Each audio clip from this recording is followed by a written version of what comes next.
Back with another one. Good morning, people. Good morning, family. I just want to say today's a good day. I feel like today's a good day. I do because you know, people are on the track. Some, in this case, are on track to go into jail. Sit them up the river. So don't get me wrong. I'm not an advocate of, mass incarceration or sending people to jail. I'm an advocate of sending the right people to jail. And in this case, they deserve to be in jail. Yes. I'm talking about the officers that murdered Robert Brooks. They have been charged, indicted, and today, arrested in the reins. Beautiful day. Beautiful day.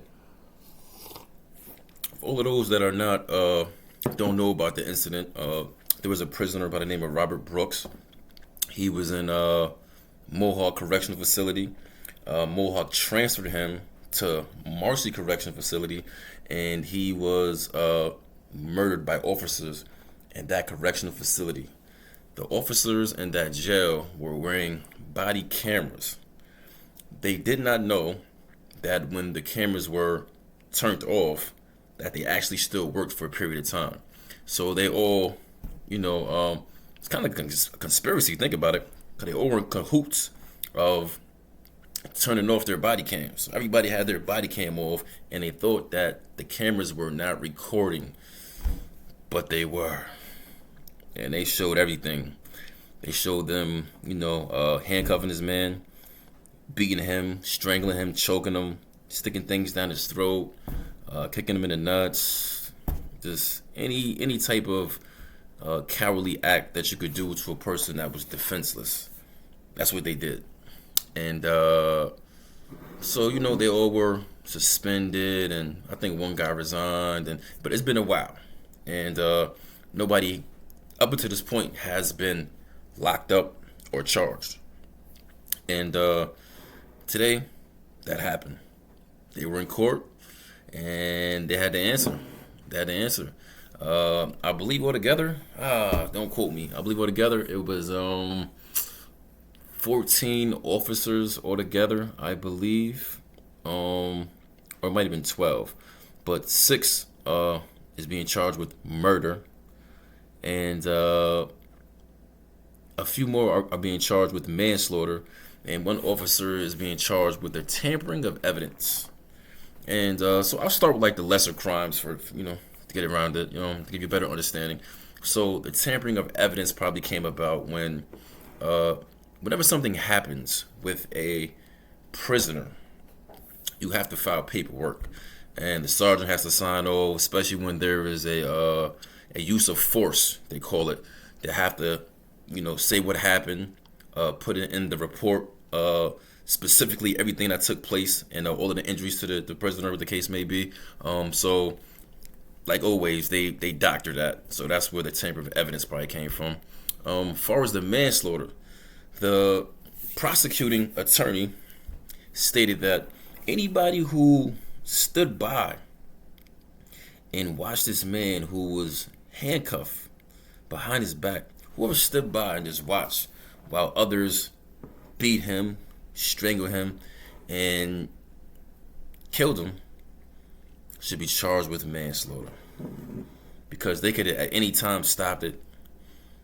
At any time, they'd be like, "Hey guys, that's enough, man. He can't take too much more. Or, I think that's enough, guys." But nobody did that. Even though they were not supposed to be doing that in the first place. That's not part of your job description. That's not your job description. Is custody, care, and control. There was no care there at all. You just did what you wanted to do with that man. So there is no justification that you can give anybody or to justify that. You just can't. You cannot. So those that stood by are being charged with manslaughter. And if you go watch the video, you will see a lot of people standing by, like, they're having fun and talking to each other, smacking each other on the back. And, you had some officers that came, actually looked into the room, see what was going on. Hey, how you guys doing in there? While they're beating this man. And then come in, greet their fellow coworkers, and then leave. And, yeah, all of them are being charged. Yeah, all of them. And I hope they all go to jail. Every last one of them. So now with the murder charges, um, New York State changed its laws. So I remember a very long time ago, um, uh, they can charge you, because I was charged. They could charge you with 2 counts of murder. They could charge you with intentional murder, and they can charge you with, I think it's depraved indifference murder at the same time. So you could have 2 murder counts for just one murder. Because I was charged with that when I was young, and it gives the jury the option to choose. Well, like maybe he didn't intend to kill that person. Maybe his actions caused that. So then but now they changed the law to where you can't charge a person with both. It's either intentional or it's depraved indifference. Obviously, intentional is I meant to kill somebody or somebody meant to kill somebody. That's intentional. Not saying that you planned it, because then you start getting into premeditated murder and shit like that. I'm not talking about that. But intentional is where you intended to kill somebody. You pull out your gun, you shoot them, stab, whatever you do. That's intentional murder. Depraved indifference murder is where, say like me, I got into it with somebody, got into a shootout, somebody else died because of their actions. That's depraved indifference. Like, you may not have intentionally caused the murder, but you caused that. And in this case, it was depraved intentional murder all day. I may have some people might want to argue with me like, oh, why is it not intentional murder? Because they didn't intend to kill him. I'll be the first to say it. Maybe others are saying, I don't know, but I will say they did not intend to kill him. And the reason why I say that, right, is because I have like an expert opinion on this, really. Like, I've lived through it for like 20 years. And, I studied the mentality of officers, correctional officers. I studied their culture. I studied their customs. For a long time, I would just observe and watch them and how they interacted with each other and how they interacted with staff. And I just observed everything. I studied it for a very long time. Because sometimes, or a lot of times in a situation like that, your life, as you can see with Robert Brooks, depends on it. Depends on you knowing the individuals that you're dealing with, their mentality, their culture. Your life depends on it. So you got to be well aware of who you are dealing with and how you deal with them. So I know for a fact that they did not intend to kill him. And the reason being is because they always do this. This is customary. This is not something that's like an anomaly. It's an isolated incident. No. Every prison in New York State, every correctional facility in New York State that's a prison, they have beat up squads. Some prisons have multiple beat up squads. They have beat up squads where the officers come and they basically gang assault you. That's what they do. They gang assault you. So Marcy, same type of thing. They got a crew where they come and they beat you up. And they've done this for so long and they do it so frequently that it's normal. So they're not intending to kill you. They're intending to beat you up, disfigure you, maim you. This is what their goals are. The goal is not to kill you, because now if they kill you, then speculation will come down like it did in this case right here. Oh, why did he die? What's going on? And if they didn't have the body cam footage, they would have said, oh, he fell down the stairs, man, and he was high for K2, and he fell down the stairs, hit his head, and that's how he died. And they all would have corroborated each other's story, and then that would have became facts. The lies would have became facts because they all would have agreed upon that. The correctional staff, the nursing staff, everybody would be like, oh yeah, he fell down the stairs. So what would come of that? Nothing. But being that they did not know that the body cameras were working, so even though they were powered and turned off, they still was working for a period of time. So this is why you all see this footage. And for me, it's not really. I've lived through this. That's normal. It's normal. Like so, it's no. It's not no odd practice. It's not something that was shocking to me. That was regular, honestly. And like I said, I'm not trying to downplay Robert Brooks' death. I'm not. But I've seen worse. I've seen way worse. I've heard men scream. I've heard grown men scream for their lives. That's a different type of thing right there. When you're going through that, I'm going through that for years. Because you have multiple gangs in prison. You have the Bloods, which is I'll say the top gang in prison, New York State prison. You got the Bloods. Crips is not really. We don't have Crips in New York State prisons. They don't. And they do. They don't last long. The Bloods get them out of there. Latin Kings, Nietas, Trinidadios, Patiao, and then you have correction officers. So, the most brutal gang in prison is the correction officers. They're the most powerful. They control the jail. They can do whatever they want to do. And they can do it without impunity. And it's been like that for a very long time. So this is why it's become so normal. It's a normal practice. Anywhere you go, it's a normal practice. But the outside world doesn't see this.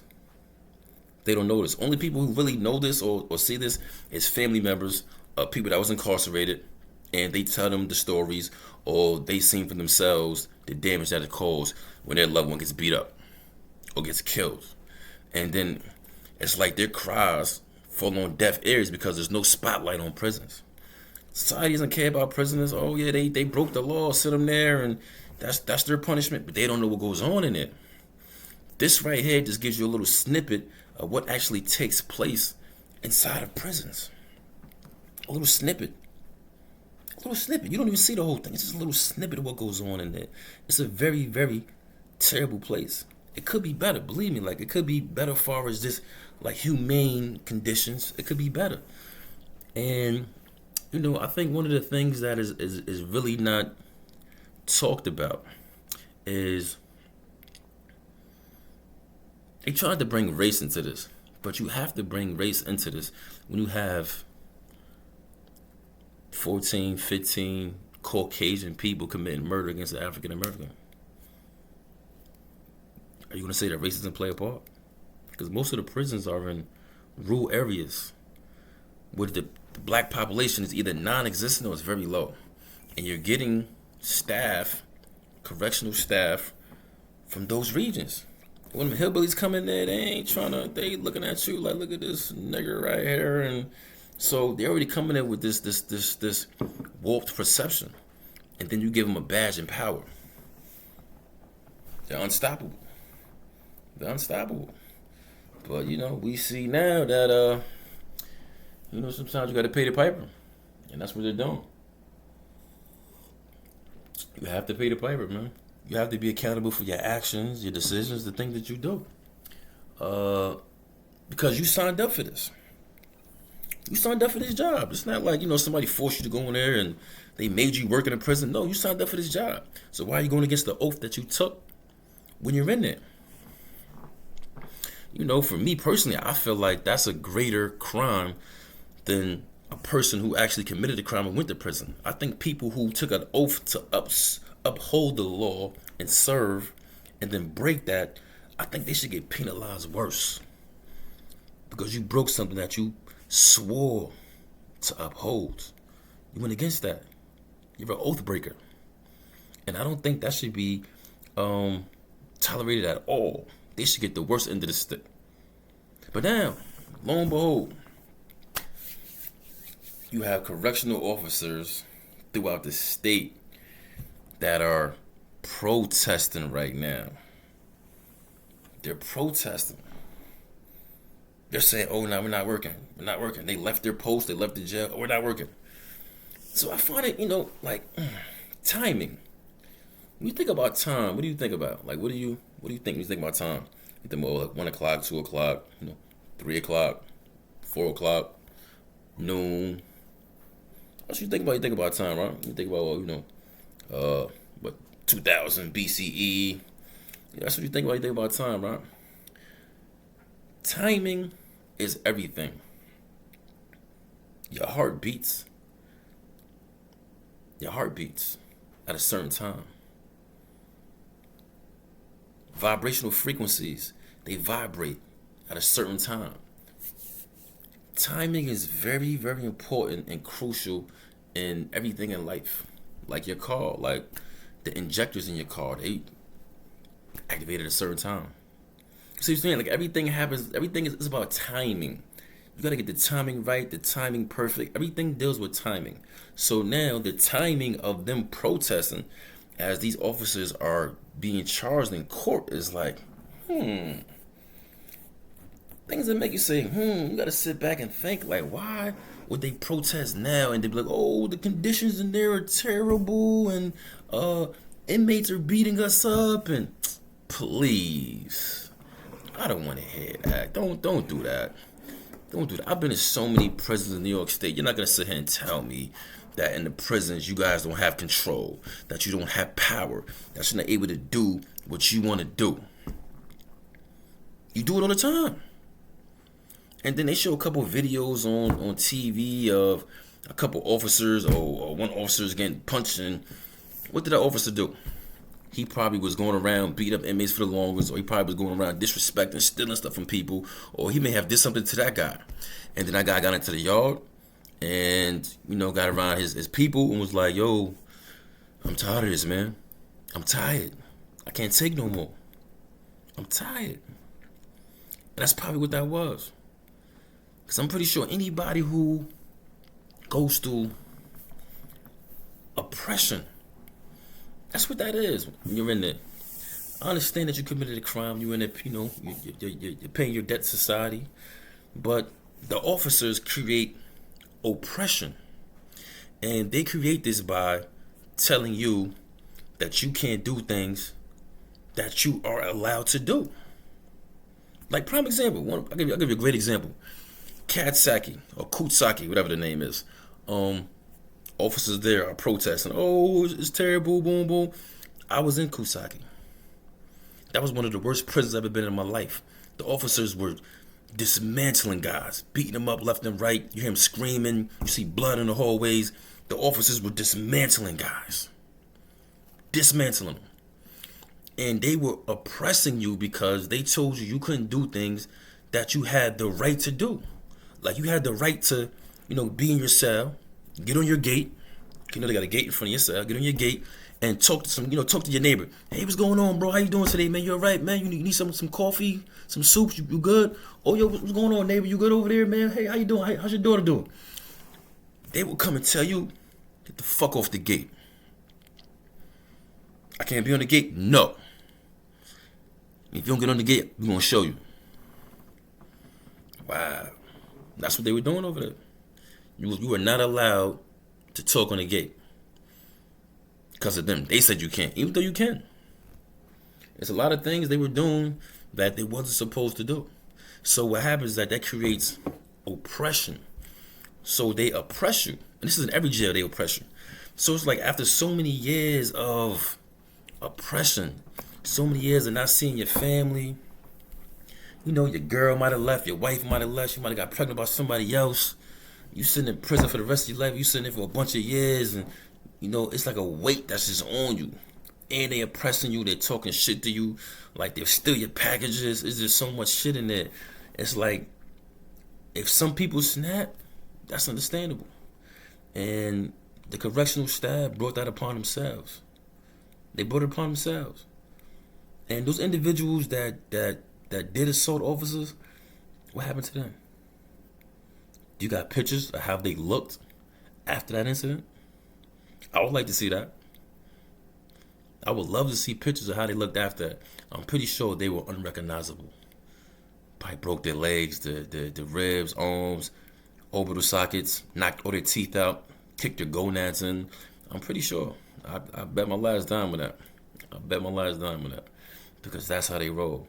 So now, at this time, when officers are getting charged, indicted, and arrested, now you guys want to protest and say, "Oh, the conditions are terrible," and please, I don't want to hear that. I don't want to hear it. You can't sign up for something and then complain about it. You signed up for that. You needed a job. Let's just keep it a buck. You needed a job, so you signed up. All right, I'm gonna be a correctional officer. Boom, boom, and then you get in there, you start complaining, and you're making good money. Because I was in there with officers who, they was stunners 101. Yeah, look at this gold. Look, I bought a house, man. I got a boat. I got a yacht, and yeah, I got this, man. I got a motorcycle. I got a truck with rims on it and stuff, man. Yeah. They're making great money there. I'm pretty sure they're making money that they wouldn't normally make if that prison was not there. So now you're gonna sit here and complain about the conditions that you all created? Come on, son. I don't want to hear that, man. I don't want to hear that at all. But timing, remember that timing is everything. So now they have been arrested. A lot of them had made bail. Wow, that's a whole nother topic right there. I think their bail was 100,000, so you could bond out. But 10,000, you could bond out. I think most of them, outside of one, made bond. When I was charged with murder, I didn't get a bail at all. I didn't get no bail. And if I would have gotten a bail, I would bet my last dime it would have been $250,000, $500,000, $1 million. It wouldn't have been no $100,000 at all. Cause I'd have been back on the streets. It wouldn't have been no 100,000. But because they're officers of the law, or the white, their bond is 10,000. Yeah. But I'm just glad that they was arrested. So now we have to see how this plays out. It's gonna get very interesting. Oh, and then you have certain officers who are cooperating. They're cooperating. Wow. At first I'm like, what is it really to cooperate about? Like, it's all on video. You can't tell me some shit I already seen myself. Like, where you going? And then I started thinking about it a little bit more. And then I'm like, oh, well, maybe they're cooperating on things that most of us don't know about, that they did. Other people they beat up, or other people they seen get beat up. Then I'm like, oh, the pot thickens. The pot thickens. Wow, I like that. I like that a lot. I like that a lot. Because most people don't understand the arrogance, the pompous behavior of these officers. These guys walk around like they're Superman all day with their chest out, and they act real tough. And they really aren't tough at all. They're not tough. You put them in a situation like that, now they start telling each other, they start crying, oh, I didn't mean to do that. You're not tough. You were just a coward in a position of power. That's all. Because no tough guy will beat a man while he's handcuffed. No tough man does that. Nah, I don't want to fight anybody with a handicap. So if you got handcuffs on, take them off. Like whatever's gonna handicap you from receiving this from me, take that off. We gonna get to it. Because I'm really like that. I'm really a man. I got honor. And I don't like doing things that are unhonorable. That's just not me. It's not me. But these guys, like I said, they're cowards. They have no honor, so they do things like that. You beat a man while he's handcuffed, but every jail, every prison does this in New York State. I can't speak about other states because I haven't been there. I know there's different cultures for different states. Like California and the Midwest is way different from New York. So I'm just talking about New York prisons specifically. It happens in every prison in New York State. So now what we need to do is all you mother suckers wear body cams now. All of you wear body cams now. See how you like that. They're not gonna like that at all. Because now that there's no more acting with, without impunity. Oh, I can't. That's gonna happen to me. I'm not gonna get no punishment for this. It's yeah, yeah, yeah. And it's really like, how can I put it, man? It's like you got officers that are glorified. Like you had this one officer named Iceman, tall white guy. When I met him, he had like salt pepper hair with like ice blue eyes. They called him Iceman because he killed somebody and shot. And they found him, the person he killed, they found him under ice. He had froze over outside, so it was so cold outside. They call him Iceman, and he still was running around, doing what he do, beating guys up, whatever you want to do, and all the police revered him like, oh, yeah, he's tough, he's like that.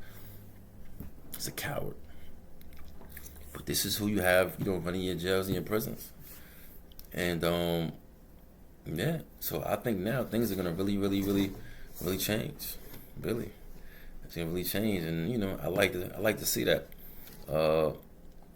because a lot of people don't understand. They have done this for a very long time, maybe they probably have always done this. Honestly, in New York State, but like just on this level, yeah, because their mentality is we are going to install fear in you. That way we can control you. Because how can you control something that does not fear? That does not fear you. How are you going to control it? So their thing is, yeah, this is how we control the mass, how we control the jail, how we know this is how we install fear in them. Like you can always be next, or this can be you. So you stay in line, you do everything we tell you to do, even if it's the wrong thing, you still do it. That's their psychology. And then also, you're a piece of shit. You're a prisoner. You committed crimes, and you're nobody. And you think you're tough because you work out, or you got pictures of you with a lot of money, cars, and jewelry. You're nobody.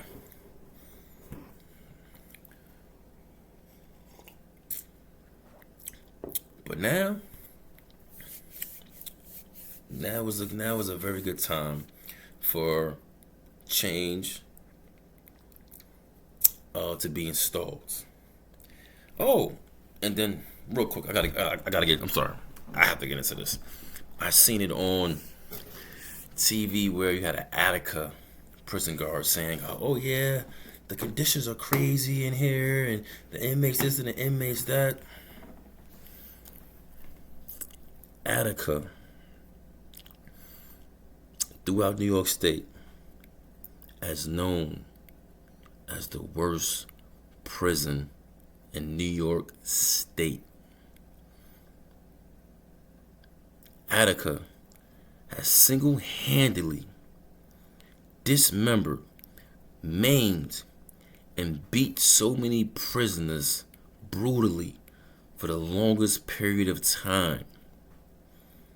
When you go to Attica, it's like, before you even step in, outside the walls, you just feel like this energy. But you're like, oh my God, what the fuck is, it's like, what is that? Like, you just feel like this, it's like so much negative energy. You just, a person who's in tune with the universe, you just feel it like, what's this? Because I remember I was on a bus, and we was going to Attica. Yeah, I ain't gonna lie, I think I was going to Groveland and Medium, but they was going to Attica. Yeah, I was going to Groveland, which is one of the best mediums in the state, and the rest of the bus was going to Attica. I just happened to be on the same bus with these guys.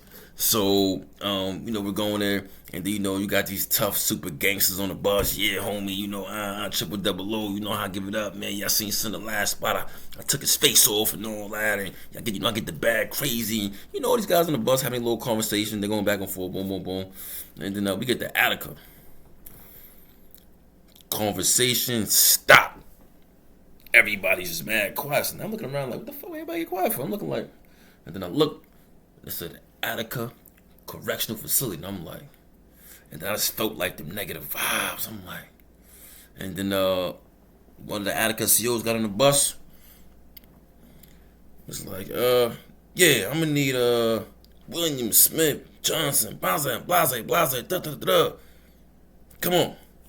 And the look on these dudes' face when they got up said everything. All the tough, I get money, get double O bang and all that. And they got up, was like, yo, mama, I'll let you, homie. And then, whew. And then I think this is the funniest part. The funniest part is we're leaving now to go to Groveland. The officer who was driving the bus was like, he looked back and was like, man, I'm happy to get the fuck out of there, man. That shit got a lot of bad energy in there, man. Let's go, guys. You guys are going to Groveland? Whew, let's go. And he hopped in that shit and he took off.